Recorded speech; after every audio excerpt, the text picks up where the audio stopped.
వినాయకి ఒక కడుపుతో ఉన్న ఏనుగు ఉండే. ఊరితో కొంచెం దూరంగా ఉండే అడవిలోనే ఉంటుండే. ఇంకా వినాయకి ఎప్పుడు కూడా ఊళ్ళో వచ్చిపోతూ ఉంటుండే. ఊర్లో ఉన్న జనాలు కూడా వినాయకికు ఎప్పుడు పండులు మరియు కూరగాయలు తినిపిస్తుండే. వినాయకికు చిన్న పిల్లల మీద చాలా ప్రేమ ఉండే. ఆమె వాళ్లకు వీపు మీద ఎక్కించి షికారు చేపిస్తుండే. అడవిలో వినాయకికు ఒక స్నేహితుడి ఉండే, కుకు. అది ఒక కోకిల ఉండే. ఏం చెప్పాలి నీకు వినాయకి, ఈ ప్రపంచం ఎంత పెద్దది. కుకు, నువ్వు ఎప్పుడైనా సముద్రం యొక్క మరొక వైపుకి వెళ్ళరా? అవును, కానీ నాకైతే తెలియదు నేను ఎన్ని సముద్రాలు దాటిండొచ్చు. ప్రతి సముద్రం దాటిన అంటే వేసుకున్న బట్టలు వేరే, తినేది వేరే, ఇంకా పండుగ కూడా వేరేగా ఉంటది. అవునా? పండుగతో గుర్తుకొచ్చింది, ఊర్లో జత్ర జరగబోతుంది. బసంత్ జత్రానా? ఆహా, ఇంకా నేను ఇవాళ పొద్దున చూసిన ఊళ్ళో ఉండే మంది చాలా పండులు ఇంకా వంటకాలు ఊళ్ళో తీసుకుపోయిండ్రు. అరేవా, ఇవాళ నాది ఇంకా నా పుట్టేది బిడ్డకు దావతుంది. ఆహా, మొత్తం దావతం మీ అదృష్టంలో ఉన్నది. మాకు అయితే ఎవరు కూడా అడగరు. అదైతే నువ్వు కూడా ఒక ఏనుగు ఉంటుంటే మనుషులు నీ సేవ కూడా చేస్తుండే. నేను ఇప్పుడు వెళ్తున్నాను జత్రకు, నువ్వు వస్తావా? లేదు, నువ్వెపో. వినాయకి అడవి మార్గంతో జత్రాకి చేరుతుంది. అరే వా, ఈరోజు చాలా ధూమ్ధామ్గా అనిపిస్తుంది. ఇవాళ చాలా తినడానికి దొరుకుతుంది. వినాయకి నేరుగా ఊర్లో ఉండే గుడి దగ్గర పోయింది. అక్కడ పుజారి దానికి చూసి ఒక పెద్ద పండ్లు ఇంకా ప్రసాదం ప్లేట్ ఇచ్చేసిండు. నీకోసమే నేను వేచి ఉంటున్నాను, ఇదిగో దీన్ని తిను నువ్వు. పండిత్ ఆ ప్లేటు వినాయకి ఎదురుగా పెట్టేస్తాడు. ఇంకా తన పని చేయడానికి వెళ్తాడు. వినాయకి చాలా ఉత్సాహంగా అన్ని పదార్థాలు తింటుండే. అక్కడ మరొకటి బద్రి ఇంకా మంటూ బరువు సామాన్లు తీసుకొని వస్తుండే. అరే చూసుకో, నీ సంచి చినిగిపోయింది. ఇప్పుడు ఏం చేయాలి? నా దగ్గర వేరే సంచి కూడా లేదు. ఒక పని చెయ్యి, నా సంచిలో పైన పెట్టేసే నీ పళ్ళు. కానీ నీ సంచిలో పైన పటాసులున్నాయి కదా. అయితే ఏమైంది, అవి కిందున్నాయి, నువ్వు పైన పెట్టేసాయి. అయితే సరే, ఇదిగో తీసుకో. మంటూ తన అన్ని పండ్లు ఆ పటాకీలు ఉండే సంచిలో పెట్టేస్తాడు. ఇద్దరు నడుచుకుంటా ఊళ్ళో చేరిండు. ఇంకా ఊర్లో ఒక మూలలో చెట్టు కింద కూర్చున్నారు. బాబు, కాసేపు ఇక్కడే కూర్చొని విశ్రాంతి తీసుకుందాం. లేకపోతే గుడికి వెళ్ళాక పూజారి గారు మనతోటే పని చేపిస్తారు. వాళ్ళక్కడనే విశ్రాంతి చేయడానికి కూర్చున్నారు. అప్పుడు వినాయకి వాళ్ళ ఇద్దరు వెనకాలకెళ్ళి పోతుంది. వినాయకి దృష్టి పండుని నిండిన సంచి మీద పడుతుంది. ఊరును అండి పండులను నాతోని తీసుకుపోతా. తర్వాత మళ్ళీ ఆకలైతే అప్పుడు తినేస్తా. ఇదే సరిగా ఉంటది. అప్పుడే వినాయకి నిశ్శబ్దంగా ఆ పండులది సంచి తీసుకుంటది. మంటూ ఇంకా బద్రి నిద్రపోతుంటే వినాయకి మెల్లగా అక్కడికెళ్ళి వెళ్తది. మార్గంలో వినాయకి ఆలోచిస్తుంది, ఇవాళ చాలా మంచి రోజు, నాకు ఎంతగానం పదార్థాలు దొరుకుతుంది తినడానికి. ఇట్లానే మంచి మంచి పదార్థాలు దొరుకుతాయి అంటే నా పిల్ల నాలాగనే చాలా దొప్పగా ఉంటాడు. నడిచి వినాయకి తన అడవికు చేరుతుంది. అక్కడ బద్రి ఇంకా మంటూ తన సంచి వెతుకుతారు. నాకు తెలిసి వినాయకి ఇక్కడికి వచ్చినట్టుంది. ఇక్కడ చూడు, దాని కాళ్ళ గుర్తులు. అయ్యో, ఇలా పాపం, దానికి తెలీదు ఆ పళ్ళతో పాటు అందులో పటాసులు కూడా ఉన్నాయని. ఇప్పుడు ఏం చేద్దాం? సరే పద, మనం దాన్ని వెతుకుతాం వినాయకిని. బద్రి ఇంకా మంటూ కూడా వినాయకికు వెతకనికి అడవి మార్గంకి పోతారు. వాళ్ళు వినాయకి పాదం నిశానాలు వెనకాల పోయి వినాయకి దగ్గర చేరుతారు. అలా చూడు వినాయకి, అక్కడే ఉంది మన సంచి కూడా. బద్రి ఇంకా మంటుకు తన దగ్గర రావడం చూసి వినాయకి త్వరగానే సంచి మొత్తం తన నోటిలో వేసేస్తుంది. మంటూ ఇంకా బద్రి వినాయకికు చాలా వివరించడానికి ప్రయత్నించుతారు. కానీ వినాయకికు వాళ్ళది మాటలు అర్థమే కాదు. ఒక పని చెయ్యి, నువ్వు డాక్టర్ని పిలుచుకురా, నేను ఇక్కడే ఉంటాను. బద్రి ఊరి దిక్కున పరిగెత్తాడు. ఎందుకంటే వినాయకి పటాకులు తిన్నది. అందుకే దాని తల తిరుగుతుంది. దానికి తెలవకపోయింది ఏం జరుగుతుంది దానికి. అది చెరువు నుండి నీరు తాగడానికి ప్రయత్నిస్తాడు. ఇంకా అక్కడనే మూర్చిపోయింది. మంటూ ఇదంతా చూసి చాలా ఆందోళనలా పడిపోతాడు. కొంత సమయం తర్వాత బద్రి పశువుల డాక్టర్ ఇంకా ఊళ్ళో ఉండే మందులకు తీసుకొని అక్కడ చేరుతాడు. చాలా ఆలస్యం అయిపోయింది. పటాసుల విషయం లోపల స్ప్రెడ్ అవుతుంది. వినాయకి అప్పస్మరకంగానే ఉండే. ఇంకా అది కళ చూస్తుంది. అది తన బిడ్డతో ఆడుకుంటుంది అని. డాక్టర్ దాని కళ్ళు తెరుస్తాడు. చూడండి, దీనికి మనం ఇప్పుడు ఆపరేషన్ చేయాలి. కానీ లోపల బిడ్డ బతుకుతుందో లేదో అది చెప్పలేను. ఊళ్ళో ఉండే మంది డాక్టర్ కు ఆపరేషన్ చేయడానికి చెప్తారు. అన్ని ఊళ్ళో ఉండే మంది అక్కడ నిలబడి వినాయకుడి కోసం ఏడుస్తూ ఉండే. డాక్టర్ కడుపుని చీరేసి గర్భం బయటకి తీసిండు. ఇంకా విషయం కూడా శరీరం నుంచి బయట తీసేస్తాడు. దీనికి స్పృహ వచ్చే వరకు మనము ఏమీ చెప్పలేము. ఊళ్ళో ఉండే మంది ఇంకా డాక్టర్ ఎదురు చూసుకుంటా ఉంది. పొద్దున నుంచి రాత్రి అయిపోయింది. అప్పుడు వినాయకి తన కళ్ళు తెరిచింది. దాని ఎదురుగా దాని గర్భం పెట్టి ఉండే. అది చూసి వినాయకి కళ్ళులో నీళ్ళొచ్చేసింది. కానీ దాని అదృష్టం మంచిగుండే. ఆ జనాలు వినాయకికు కాపాడారు. వినాయకి లాగానే మనసులో కూడా చంచలత్వం ఉంటుంది. వాళ్ళకు ఏదైనా చేయకూడదు అని అంటే అదే చేస్తారు. దీనికి అంటారు, అవసరం కన్నా ఎక్కువ చంచలత్వం ఉంటే అది హానికరము ఉంటుంది.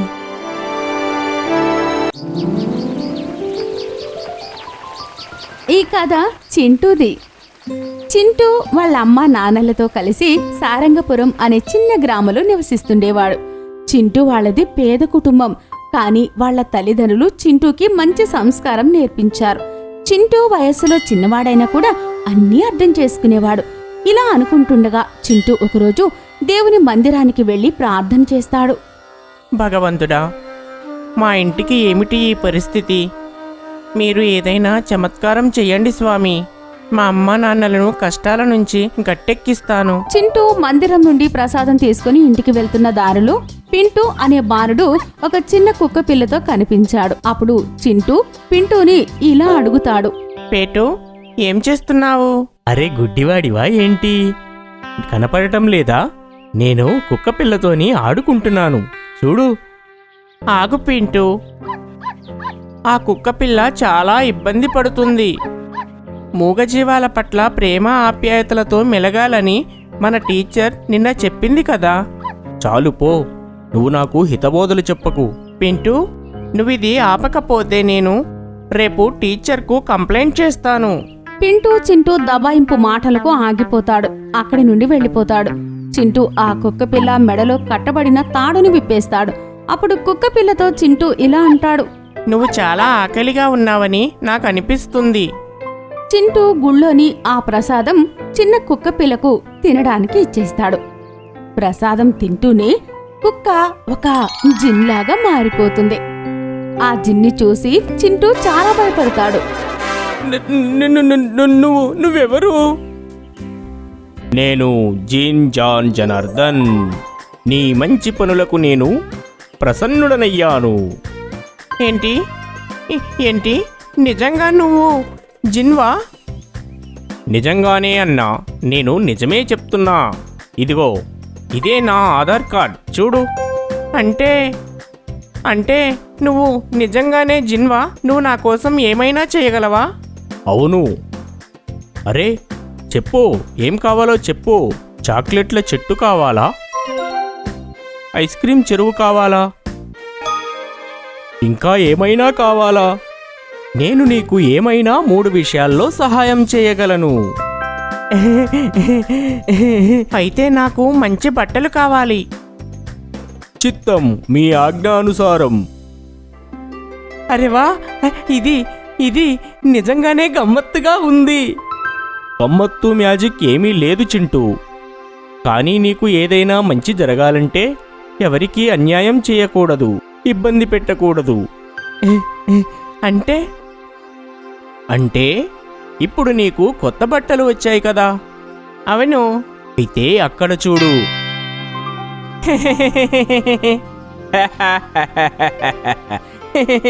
అర్థమైందా? జిన్ గారు, పింటూ యొక్క బట్టలు ఇచ్చేయండి. జిన్ గారు, దీనివల్ల ఎవరికైనా ఎటువంటి విధంగానైనా ఏమీ హాని కలిగించరాదని తెలిసింది. మా అమ్మా నాన్నలు సంతోషంగా ఉండేలా ఆశీర్వదించండి. చింటూ, మీ అమ్మా నాన్నలు ఎప్పుడూ సంతోషంగా ఉంటారు. ఇది నీ 2వ కోరిక. 3వ కోరిక నీకు అవసరం వచ్చినప్పుడు గుర్తు చేసుకో, అది తీరిపోతుంది. ఇలా చెప్పి జిన్ మళ్ళీ కుక్కలాగా మారిపోతాడు. అక్కడి నుండి వెళ్ళిపోతాడు. చింటూ వాళ్ళింట్లోకి వచ్చి చూస్తాడు. ఇంకా వాళ్ళ ఇల్లు మునుపటిలా కాకుండా చాలా మారిపోతుంది. అప్పుడు చింటూ వాళ్ళ అమ్మా నాన్నలతో ఇలా అంటాడు. అమ్మా, ఏమిటి ఇదంతా? నాన్నా చింటూ, మీ నాన్న నిజాయితీకి సంతోషించి వాళ్ళ పై ఆఫీసర్ మీ నాన్నకు మేనేజర్ జాబ్ ఇచ్చాడు. అరే నాన్న, ఇది చాలా సంతోషమైన విషయం. బాబు, నీ సంతోషమే మా సంతోషం. కానీ నాన్నగారు, ఈ విషయం గురించి కాదు. ఇప్పుడు అర్థమైంది. ఇది ఖచ్చితంగా ఆ జిన్గారి మాయే. ఎవరు? చింటూ మందిరానికి వెళ్ళినప్పటి నుంచి ఇంటికి వచ్చే వరకు అన్ని విషయాలు అమ్మా నాన్నలకు చెప్తాడు. అవునా?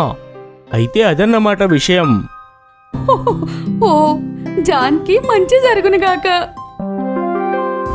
ఓహో, ఇదన్నమాట విషయం. నేనిప్పుడే జిన్గార్ని వెతుకుతాను. వెతికి ఆయనతో నా కోరికలు తీర్చుకుంటాను. పింటూ రాత్రంతా ఆ కుక్క పిల్ల గురించి వెతకసాగాడు. కాని ఆ కుక్క పిల్ల దొరకలేదు. ఉదయం పాఠశాలకు వెళ్లే సమయంలో పింటూకి ఆ కుక్క పిల్ల కనబడింది. ఆ కుక్క పిల్లను చూడగానే పింటూ కూడా చింటూలానే తన టిఫిన్ బాక్స్ తినడానికి ఇచ్చేస్తాడు.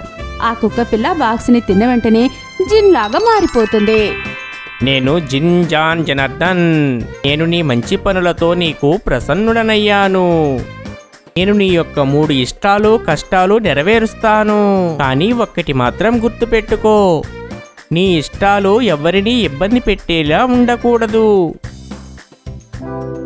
అప్పుడు పింటూ ఏం కోరుకోవాలి అని ఆలోచించసాగాడు. అప్పుడు పాఠశాల మొదలవడానికి గంట మోగుతుంది. ఓ భగవంతుడా, జీన్ని వెతకటంలో నేను హోంవర్క్ చేయడం మర్చిపోయాను. జీన్, నువ్వు నాకు ఒక హెల్ప్ చేయవా? నా హోంవర్క్ మొత్తం నువ్వే చేసి పెట్టవా? అది నాకు చాలా ఉపయోగం. చిత్తం, మీ ఆజ్ఞానుసారం. ఇదిగో మొత్తం హోంవర్క్ తీసుకో. జీనిచ్చిన హోంవర్క్ టీచర్కు చూపిస్తాడు.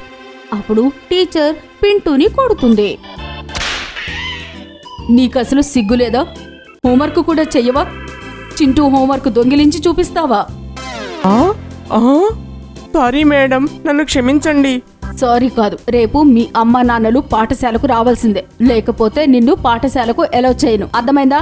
మా నాన్న స్కూలుకు వస్తే చాలా కష్టం అవుతుంది. జిన్, నువ్వేం చేశావు? అరే పెట్టు, నేను నీకు ముందే చెప్పాను కదా, ఏది నీ దగ్గరికి వస్తుందో అది తర్వాత నీ దగ్గర నుంచి పోతుందని. సరే సరే, అయితే విను, టీచర్ నన్ను ఇప్పుడు ఏమీ అనకూడదు. అది 2వ కోరిక. సరే పదండి, ఇప్పుడు ఆఖరి కోరిక మిగిలింది. ఏమడగాలి? చాక్లెట్నా, లేక పిజ్జా, లేదా బర్గర్? నేను చాలా డబ్బులు అడుగుతాను. అప్పుడు నేను చాలా కొనుక్కోవచ్చు. ఇప్పుడు ఇదే సరైనది. జిన్, నా చివరి కోరిక అదేంటంటే నాకు చాలా చాలా డబ్బు కావాలి. నేను నీ ఆఖరి కోరిక నెరవేరుస్తాను. కానీ గుర్తుంచుకో, నీ లాభం ఎవ్వరినీ ఇబ్బంది పెట్టకూడదు. ఎవరికి నష్టం వాటిల్లితే నాకేంటి? నువ్వైతే నా కోరికని నెరవేర్చు. చిత్తం, మీ ఆజ్ఞానుసారం. ఇంత మొత్తంలో డబ్బు! వీటితో నేను చాలా వస్తువులు కొనుక్కోవచ్చు కూడా. Mister Malhotra, your under arrest. కానీ నేనేం చేయలేదు. సారంగపూర్ గ్రామం యొక్క బ్యాంక్ దొంగిలించబడింది. ఆ దొంగిలించబడ్డ సొమ్ము మీ దగ్గరే ఉందని మాకు అనుమానం. కానీ నేనేం చేయలేదు. మాకు మొత్తం తెలుసు, ఆ డబ్బు ఇక్కడే ఉంది. కానీ నాకు అస్సలు తెలియదు. ఇదంతా ఎక్కడి నుంచి వచ్చిందో నాకు తెలియదు. జాన్ జాన్ మా నాన్నను కాపాడండి. నేను నీకు ముందే చెప్పాను. ఇప్పుడు నీ దగ్గర ఏ ఒక్క కోరిక కూడా మిగల్లేదు. నేనేం చేయలేను. జిన్ గారు, చింటూ యొక్క నాన్నని కాపాడండి. ఇది నా 3వ కోరిక, నెరవేర్చండి. మీ ఆజ్ఞానుసారం. చింటూ తన ఆఖరి కోరిక ఉపయోగించి పింటూ సమస్య పరిష్కరించాడు. ఇక పింటూకి బుద్ధి చెప్పాడు. ఇంకా పింటూ తన పొరపాటు తెలుసుకున్నాడు. ఇంకా ఇద్దరు మంచి మిత్రులయ్యారు.